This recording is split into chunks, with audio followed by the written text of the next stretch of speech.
আসসালামু আলাইকুম হাসান ভাই, কেমন আছেন? আলহামদুলিল্লাহ ভালো আছেন? আসলাম তো আপনার এই অ্যাগ্রো বাংলা খামারে আবার। আমার কি আমাদের আবার আমি সেই প্রশ্নটাই করলাম আপনাকে। আপনি সবসময় বলে আসছেন যে আমাদের, ঠিক না? আর মানে কথাটা সত্যি আমাদের। আমার বলে না, মনে হয় ভিতরে বেশি অহংকার ঢুকে যায়, আর অহংকারী মনে হয় নাকি? অহংকারী মনে হয়। আচ্ছা দর্শক, আজ কথা বলছি শরীয়তপুর জাজিরা বরদিয়ার চর থেকে। আমাদের যে হাসান ভাই, এই শুধু আমার হাসান ভাই না, আমাদের হাসান ভাইয়ের সাথে কথা বলছি। হাসান ভাই আজ আমাকে এই অ্যাগ্রো বাংলা সম্বন্ধে কিছু বলবে, এই চর সম্বন্ধে কিছু বলবে, এখানকার মাছের ব্যাপারে কিছু বলবে, ফসলের ব্যাপারে কিছু বলবে। আমি তাকে কিছু প্রশ্ন করব। হাসান ভাই, তো কেমন আছেন? আলহামদুলিল্লাহ। একটা দীর্ঘ কষ্টের কাজগুলো গেল। জি। এখন বাকি হচ্ছে যে এখন আমাদের প্রোডাক্টগুলো উঠাইতে হবে। তবে দুঃখের বিষয় হচ্ছে যে একটা কথা আছে না, যে অভাবে পড়ে, জি, চারদিকেই হাহাকার। জি, অভাবের সময় অভাবটা দল বেঁধে আসে। তো আজকে তো আপনি আসছেন ঘোরাদুর হয়ে। জি। তো যাওয়ার সময় দিতে যাব। জি।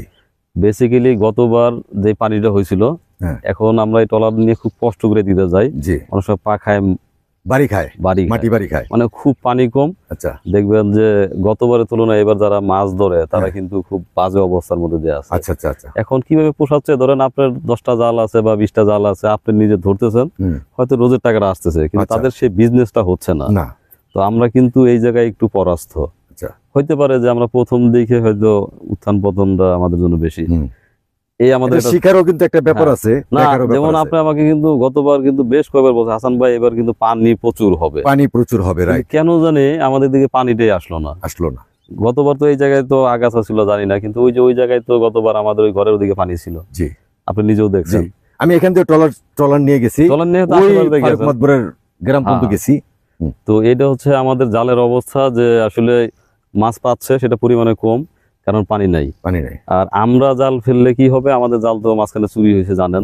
সেকেন্ড হচ্ছে যে আমরা যে লোকটাকে নিয়েই করব, পরে তেল খরচ দিয়া, তার খরচ দিয়া একটা পোষাইতেছে না, এই অল্প পানির মধ্যে সেটা আমাদের পোষাবে না। আচ্ছা আচ্ছা। তো তারপরে যদি জোয়ার আবার আসে, আচ্ছা, নুরুল ইসলাম ভাই কাজ করতেছে, নৌকাটা ঠিক হইলে মামুনও দেখলাম আগ্রহ আছে, রাত্রে পাহারা দিবে। তো পাহারা দিয়ে হলে আমরা হয়তো মাছ করতে পারবো, কিন্তু সেই সময় তো যাচ্ছে। তো জাল আপাতত ঘরে আছে। তো এটা আমাদের চরের জন্য গতবার এটা দুঃখ ছিল, বৃষ্টি হয় নাই। আর এখন পানির সময় পানি পাচ্ছি না। ভাই পানি হবে, এটার জন্য টেনশন করে লাভ নেই। প্রচুর পানি হবে। জালের বিষয়টা আমি বুঝতে পারলাম এবং আপনাদেরকেও বুঝাইলাম যে আসলে পানি নাই বিধে আমরা মাছ, শুকনায় তো আর মাছ পাওয়া যায় না, সেটা আপনারাও বুঝে নেবেন। আর অ্যাগ্রো বাংলার যে খামার, এই যে ঘর, এটা টোটালে কত ফিট? 85। এই ঘরটা তো আপনার ভেঙে আনতে হয়েছে ওই কোথা থেকে? আমাদের পদ্মা সেতু সংলগ্ন ক্যান্টনমেন্টের এলাকা থেকে, নাওডোবা থেকে আনতে হয়েছে। তখন কিন্তু এই ঘরটা এত সুন্দর দেখা যায় নাই। না, কেন? আমি এই ঘরটা আপনি আমাকে দেখাইতে নিয়েছিলেন, পিছনে টিন ছিল না, বেড়া ছিল না, তারপরে এই জালগুলো ছিল না। আমরা এই অবস্থায় কিনছি। এই অবস্থায় কেনার পরে কাঠও অনেক ভাঙাচুরা অনেক দেখে কিনছি। আর এরকম একটা ঘর তুলতে গেলে 7-8 লাখ টাকা লাগে। বিশেষ করে আপনি একটু বলি, আমি বলেন। নুরুল ইসলাম ভাই যদি দেখেন, ওই পাশে দেখেন আমাদের বাবু ভাই, যেমন আমাদের বাবু ভাইয়ের যে ঘরটা দেখেন, ওখানে ছন, কিছু টিন, কয়েকটা জোড়াতালি বাঁশ, এই তো এই দিয়ে ওদিন আমরা হিসাব করলাম বাবু ভাইয়ের পরিশ্রম সহ। ওখানে তার ধারণা 60-65 হাজার টাকা খরচ। 65,000 টাকা। তো সেখানে আমাদের এই ঘরে আজকে আমরা বলছিলাম একটু হিসাবের জন্য, তো হয়তো 5-10 হাজার এদিক ওদিক হইতে পারে, কিন্তু আমরা দুই ভাই যেটা হিসাব করলাম 3,70,000 প্লাস মাইনাস হবে। আজকে রাত্রে ফাইনাল করে ফেলবো। তো ওইটাকে ভাগ করান, আলহামদুলিল্লাহ আমরা কিন্তু অনেক অনেক অনেক বেশি। এটা বোঝানো যাবে না। কারণ হলো কি, ওই আপনার ওইখান থেকে 30 ফিট একটা ঘর তুলতেই আপনার 2.5 থেকে 3 লাখ টাকা চলে যায়।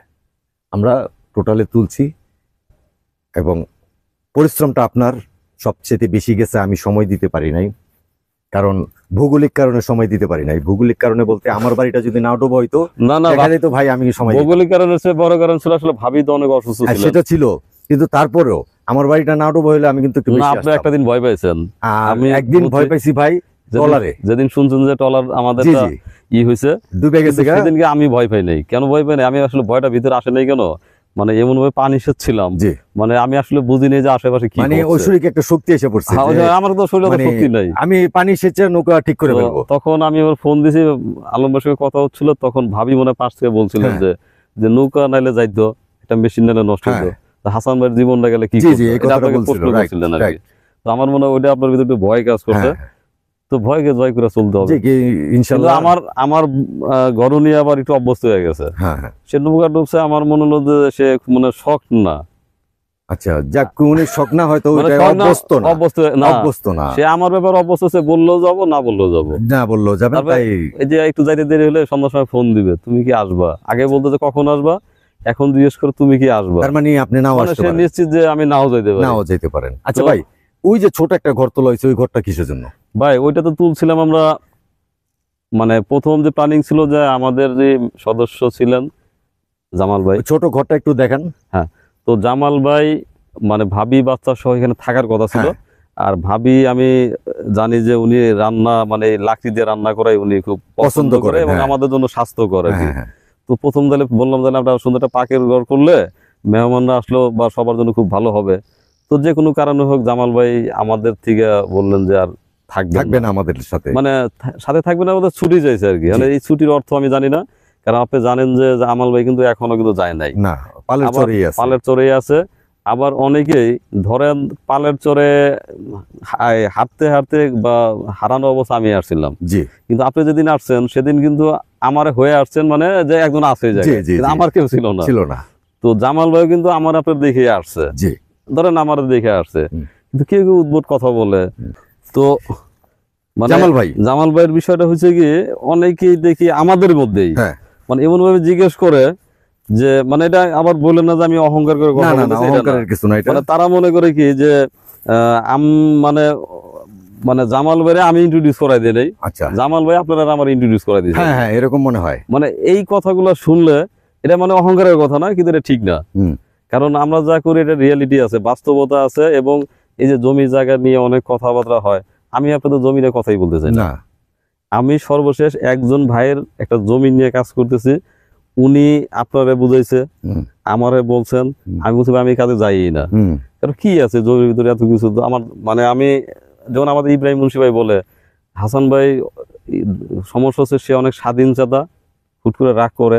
তো স্বাধীনচেতা মানে আমি স্বাধীন থাকতে চাই, আপনার 2 লাখ টাকার জমি নিয়ে আমি 4 দিন ঘুম কামাই কেন করবো? তো জামাল ভাই এগুলো পারে, তো পারে, এবং অনেকে তাকে হয়তো আমার চেয়ে বেশি বিশ্বাস করে বা পছন্দ করে, ভালোবাসে, এটা দোষের না, কিন্তু ওনার এই ভালোবাসার বহিঃপ্রকাশ আমার সঙ্গে আপনার সঙ্গে ঘটানোর তো দরকার নেই। এটাই আর কি। জামাল ভাইয়ের বিষয়টা আমরা ওই পর্যন্ত রাখি, কারণ জামাল ভাই এখন নাই। না, জামাল ভাই আছেন, পালের চরে আছে, কিন্তু আমাদের সাথে একটা এই লুকোচুরি খেলছে, তা আমরা এই লুকোচুরি খেলায় নাই। না, জামাল ভাই আপনাদের তো ছুটি নিছে। এখন আমার কষ্টের সময় যদি আপনি ছুটি নিয়ে চলে যান আমি হাসপাতালে, তখন এটা তো ছুটি না। আপনার কষ্ট হলো, আমার সাথে একটু থাকা দরকার আছে। ওই সময়টায় আমাদের এই ঘরের কাজ চলতেছে, ওই সময়টায় আমাদের জালের কাজ চলতেছে, ওই সময়টা আমাদের ট্রলারের কাজ চলতেছে, মানে মেন কাজগুলো তো ওই সময়টাই আমাদের সবকিছু হয়ে উঠতেছে। আর ওই সময়টা আপনি ছুটি নিয়ে চলে যাবেন, ছুটি নিয়ে চলে তো আপনি যান নাই। তার জন্যই আমি বলি যে জামাল ভাইয়ের কথাটা আর বলবো না। আচ্ছা, তাই আমরা আসি এগ্রো বাংলারে। আমাদের পরবর্তী পদক্ষেপ কি? আমাদের গারল তো উঠানো হইলো, আমাদের ঘর তো তৈরি হইলো, এখন এটা ফালায় রেখে তো লাভ নাই। আজকে আপনি গারলের বাচ্চা দেখছেন? জি, গারলের বাচ্চা দেখলাম। তো গারলের বাচ্চা মানে এর আগে তো আমি 2 এক জায়গায় দেখছি, তো আমার কাছে মানে মনে হলো যে ওর গ্রোথ অনেক ভালো। আচ্ছা, মানে আপনি দেখেন না, কয়েকদিন আগের ঘটনা, তাহলে আমাদের আগের বাচ্চা থাকলে এখন কত বড়, ওদের মায়ের সমান হয়ে যেত। এগুলো তো অনেক পরে হয়েছে। তো আমার মনে হয় যে গারল তো আরো কথা হচ্ছে, আমরা 50টা পর্যন্ত করব। তো সেই 50টা করতে বেশি দিন সময় লাগবে না।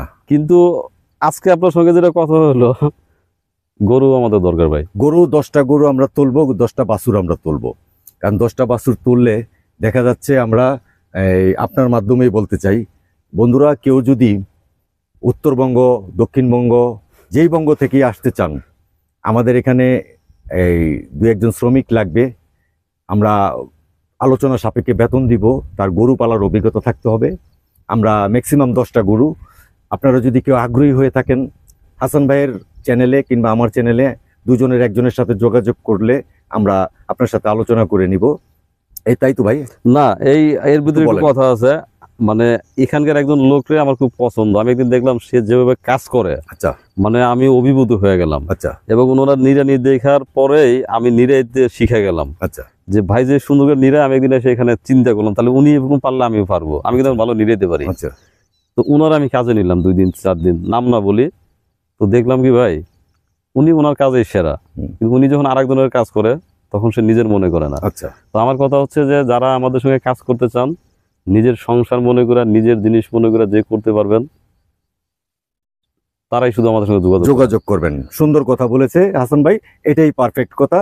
আমাদের তারপরে আমরা গরু 10টা গরু উঠাবো, আর এটাও বলে দেই 10টা বড় গরু না, আমরা বাছুর গরু দিয়ে শুরু করব।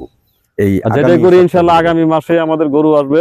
আর এই মাসে, আজকে তো আমি বলছিলাম যে আপনার এই মাসে না, আজকে বৃষ্টি হওয়ার কারণে যাই হোক, যেটা সবাই থেকে বিদায় নিচ্ছি। অনেকে অনেক কিছু মনে করতে পারেন যে হাসান ভাই আমার মাঝে কিছু হয়েছে, আসলে কিছুই হয় নাই। আমরা একই আছি, আর আপনারাও আমাদের সাথে আছেন, একই আছেন। আচ্ছা, তাহলে আমি তো পরিচয় দেই। মানে আলম ভাইয়ের এক ভাগ্নে আছে, আমার অনেক দিনের কলিগ ছিল মানিক ভাই। মানিক ভাই খুব আল্লাহ লোক, ভালো মানুষ। তো মানিক ভাইয়ের মামা, মানিকনগরের মানিক। তো সেই পরিচয়। তো তারপরে তো ওই প্রতিদিন আমি অফিস থেকে বের হয়ে আমি কিন্তু আর কোথাও না দাঁড়াইলে আপনার দোকানে কিন্তু আড্ডা মারতাম, 1 ঘন্টা আড্ডা মারতাম। তো অনেকেই মনে করে ভাই এই কথা প্রসঙ্গে বলি। হ্যাঁ, সেটা ভাই, এটা বললাম যে ভাইয়েরা আসবে, যারা দেখবে তারা তো বুঝবে আমরা কি অবস্থায় আছি। হ্যাঁ, আমরা কোত্থেকে মানুষ উপরে ওঠে, আমরা কিন্তু নেমে আসছি। কেন নেমে আসছি? যে আমরা উপরে ওঠার সিঁড়ি পাতার জন্য। আমি শুধু একটা মেসেজ দিতে চাই যে এই যে ফোনে যে প্রচুর কথা বলতে হয়, বেসিক্যালি এটা যেন একটু কম এটা প্রত্যাশিত না আমার কাছে। মানে ঘন্টার পর ঘন্টা তো যাবে না, আবার তাদের মাধ্যমে আমার কিছু একটা হয়ে যাবে, এটা আমি চিন্তাই করি না, আমি এটা চাই না। তো যারা আমার সঙ্গে কথা বলেন বা অনেকে যেটা ভাবেন যে মানে বিদেশিদের টাকায় মানে আমাদের চলতে হয়, না, আমরা এটা আপনারা ভুলে যান, ফোন দিয়েন না। যারা আমাদের ভাই ব্রাদার আছে এরাও না ছিল, আমার ফোন না দিলে আমার কোনো সমস্যা নেই, কি বলেন? না, ঠিক আছে। তো কারণ আমাদের যে 2 ঘন্টা কথা বলবো, আমরা অন্য কাজ করতে পারি। আমার ঢাকার লাস্ট সময়ে আলম ভাইয়ের সাথে পাশের বাসায় আমি ছিলাম। যখন আমার স্ট্রাগল টাইম ছিল, যখন আমার ইনকাম প্রতিদিন 70 টাকা 80 টাকা ছিল, সেই সময় আমি আলম ভাইয়ের মধ্যে ঘনিষ্ঠ মানুষই আমি কোনোদিন বলি নাই ফোন দিয়া ভাই আমার একটু ঝামেলা হচ্ছে, মানে এটা আমার লজ্জা লাগে।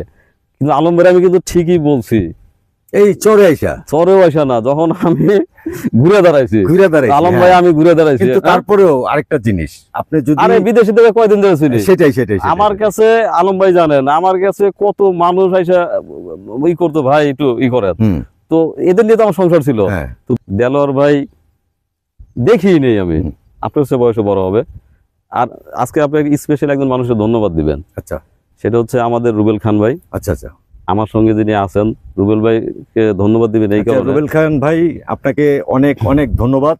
না, কেন ধন্যবাদ দিব আমি সেটা এই হাসান ভাই থেকে জেনে নেই, তারপরে আবার ডাবল ধন্যবাদ দিব। বিষয় হচ্ছে যে এখানে কিন্তু অনেকে জমি জায়গা নেওয়ার জন্য ঘুরছে। যেমন আমাদেরই সদস্য নাসির ভাই কিন্তু বেশ কিছুদিন ধরে আলাপ আলোচনা হচ্ছে, উনি আমেরিকা থেকে আসছে, ইউকে থেকে আসছে জমি দেখার জন্য। কিন্তু নানা কারণে এটা কিন্তু অনেক সময়ের ব্যাপার। এই কাগজ আছে, ও এটা রাজি না, এটা না, এটাকে এক জায়গায় করতে সময় লাগে। তখন আমি রুবেল ভাইকে বললাম যে ভাই, আমরা তো কয়েকজন ভাই মিলে এরকম একটা চিন্তা করছে, আমার বলছে আমিও সাথে থাকবো, তো আপনি যদি একটু অনুমতি দেন, যদি এই জমি জায়গাগুলো সব আমার নামে, কিন্তু ভাই তো এই জায়গায় ইনভলভমেন্ট, বা ভাই তো আমার বড়। তো ভাইরা আমি বললাম, ভাই কিন্তু একদম সাদরে এবং সে খুব কোর্ডিয়ালি বলছে কোনো সমস্যা নাই, করেন। এই যে আমাদের যে শুরুটা, তো সেই শুরুটার জন্য কিন্তু রুবেল ভাই কিন্তু আসলে ধন্যবাদ প্রাপ্য। সে বলতে পারতো যে আমার এই জায়গা দিব না। ঠিক আছে, এই শুরুটার জন্য আমি আবারও ধন্যবাদ জানাচ্ছি আমাদের রুবেল খান ভাইকে। আমাদের রুবেল খান ভাই কিন্তু আমাদের বিক্রমপুরের, তার জন্য তার মন মানসিকতা অনেক বড়, সবারই মন মানসিকতা অনেক বড়, কিন্তু স্পেশালি রুবেল ভাইকে ধন্যবাদ জানালাম তার মনটা এবং আমাদেরকে এই খামারের জায়গাটা এই ব্যবস্থা করে দেওয়ার জন্য।